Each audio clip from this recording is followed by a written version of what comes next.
peace and security, stressing that it's one of the most active neighboring countries to Sudan. The remarks were made at a phone call Sunak placed with President Abdel Fattah al-Sisi late on Sunday.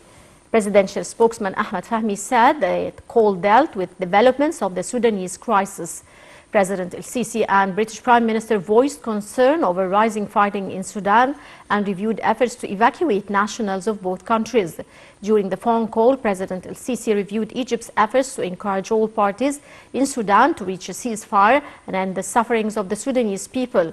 The head of state stressed the importance of active engagement with reconciliation efforts and the reactivation of political dialogue in Sudan with an aim of sparing Sudan catastrophic consequences of this crisis.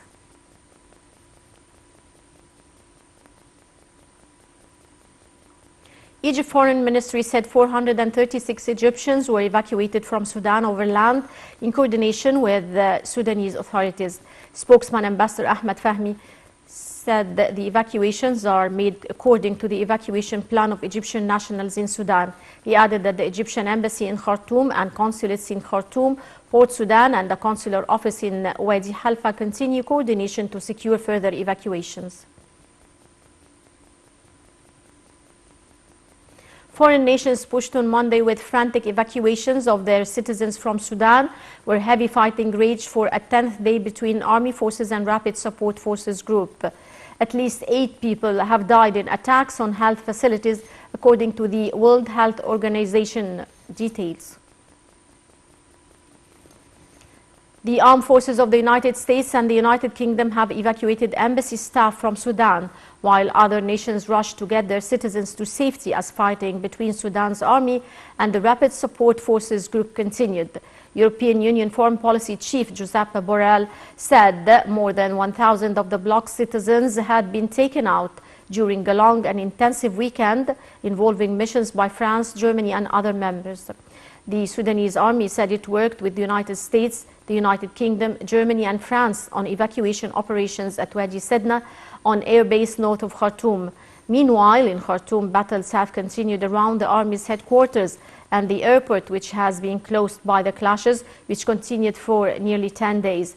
Over the past 2 days, fighting was tense in Bahari, where the army has used troops on the ground as well as airstrikes to try to push back the RSF, notably in the Kafuri district.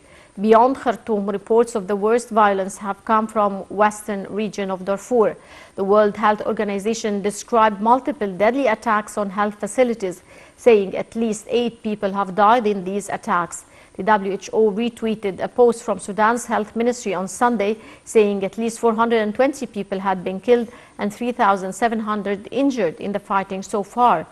The UN also reported Sudanese civilians fleeing areas affected by fighting, including Chad and South Sudan.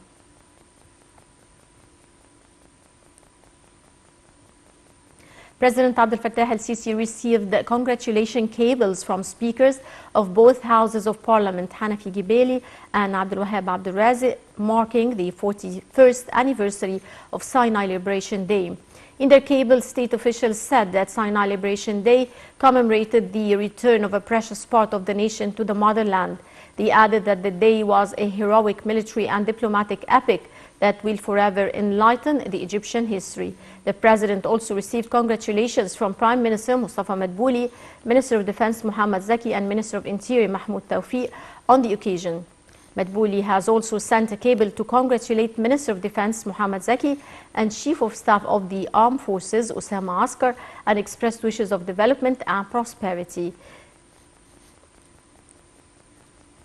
Tens of Israeli settlers on Monday conducted illegal and illegitimate visits to parts of Al-Aqsa Mosque compound under protection by Israeli police in the occupied Arab East Jerusalem. During the provocative visit, Israeli occupation forces cut power wires at Ramallah Gate Hall, one of the mosque's building that is frequently visited by illegal settlers. The sabotage act was made of the second time in 3 days. Meanwhile, Israeli occupation troops raided the West Bank city of Jericho and Aqabat Gabr camp following a 2-day closure of its entrances. The raid triggered fierce clashes with Palestinians, during which the Israeli troops used gunshots, stun bombs and tear gas against the Palestinians.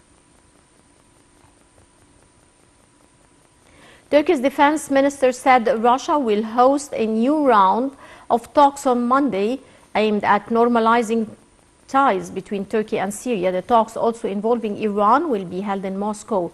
They will be attended by the defense and intelligence chief of all four countries. Russia is seeking